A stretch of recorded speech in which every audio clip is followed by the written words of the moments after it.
اعوذ باللہ من الشیطان الرجیم بسم اللہ الرحمن الرحیم اللہم صلی علی محمد وعلی اللہم صلی علی محمد وعلی محمد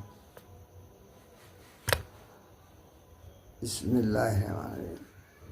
اورنگ آباد میں عاشق خان سالار جنگ میں جناب مولانا فردوس مہدی صاحب نے جو مجالس پڑھی تھی، خطابت کی تھی، ان میں جن آیت کا تذکرہ کیا تھا، میں ان آیت کو آپ ان کی مجلس بھی سنیں، مگر ان آیت کا تذکرہ آپ کو سنا دے تو کون سی آیت انہوں نے بتائی تھی۔ سب سے پہلے انہوں نے جو عنوان بنایا تھا وہ سورہ زمر کی آیت نمبر 3 تھی۔ اس کا آخری حصہ جو ہے اس میں یہ بتائے تھے کہ آپ نے بتائے تھے کہ اللہ کسی ایسے شخص کو ہدایت نہیں دیتا جو جھوٹا اور منکر حق ہو۔ یہ سورہ زمر جو 40واں سورہ ہے الحمدللہ، اس کی جو ہے تیسری آیت کا آخری حصہ انہوں نے سنایا تھا۔ اس کے بعد انہوں نے یہ بتایا کہ بھائی دیکھیے، اللہ تعالیٰ جو ہے تو رسول کو جو بھیجا ہے، اور اللہ یہ سورہ توبہ جو 9واں سورہ ہے اس کی 33ویں آیت آپ نے سنائی، وہ اللہ ہی ہے جس نے اپنے رسول کو ہدایت اور دین حق کے ساتھ بھیجا ہے تاکہ اسے پوری جن سے دین پر غالب کر دے، یعنی غالب کر دے، اور خواہ مشرکین کو یہ کتنا ہی ناگوار گزرا، یعنی دین کو غالب کرنے کے واسطے اللہ تعالیٰ نے جو تو رسول کو بھیجا۔ یہ سورہ توبہ کی 33ویں آیت بھی آپ سلسلے میں بتائیں۔ اور ایک خاص آیت جو ہے تو آپ نے بتائی تھی کہ یہ جو سورہ بقرہ کی جو دوسرا نمبر کا سورہ اس کی 42ویں آیت ہے، اللہ تعالیٰ فرمایا باطل کا رنگ چڑھا کر حق کو مشتبہ نہ بناؤ، اور نہ جانتے ہوئے حق کو چھپانے کی کوشش نہ کرو، جانتے بوجھتے حق کو چھپانے کی کوشش مت کرو۔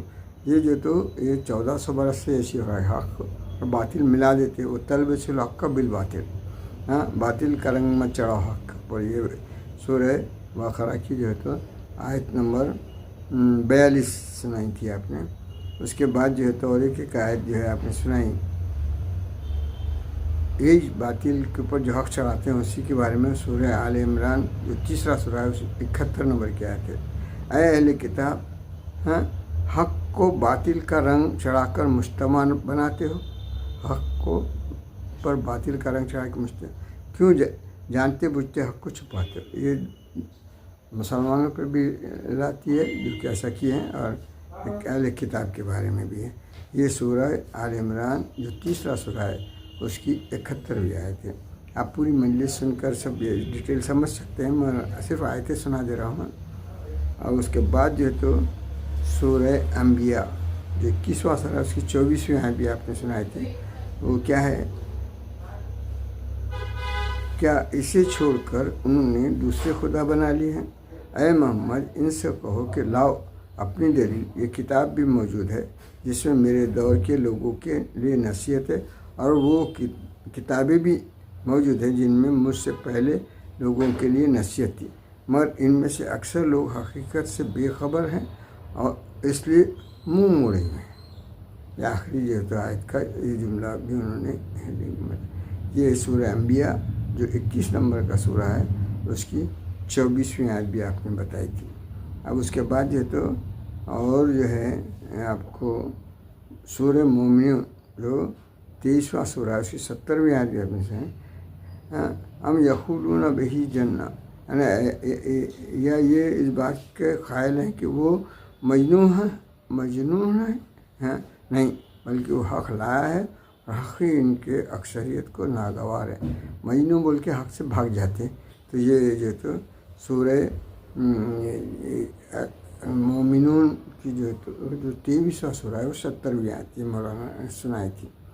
اور اس کے بعد جو ہے تو اور ایک سورہ بقرہ کی 146ویں آیت ہے جس میں فرمایا گیا ہے جن لوگوں کو ہم نے کتاب دی ہے وہ اس مقام کو، یعنی ایسا پہچانتے ہیں یا جیسا اپنی اولاد کو پہچانتے ہیں، مگر ان میں سے ایک گروہ جانتے بوجھتے حق کو چھپا رہا ہے۔ یہ حق کو چھپانے والوں کے بارے میں جتنی آیتیں یہ سورہ بقرہ جو کہ دوسرے نمبر کا سورہ ہے اس کی 146 یہ آیتیں میں جو ہے مولانا نے جو سنائی تھی میں آپ کو یاد دہانی کے واسطے آپ کو سنایا ہوں۔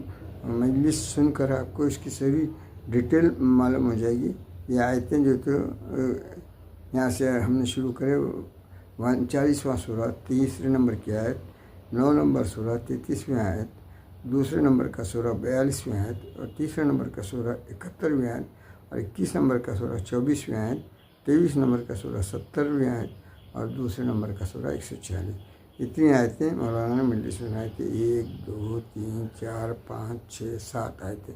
تو ان آیتوں کو آپ قرآن شریف میں بھی دیکھیے اور مولانا کی مجلس میں بھی دیکھ کر جو تو سمجھنے کی کوشش کیجیے۔ وآخر دعوانا الحمدللہ رب العالمین۔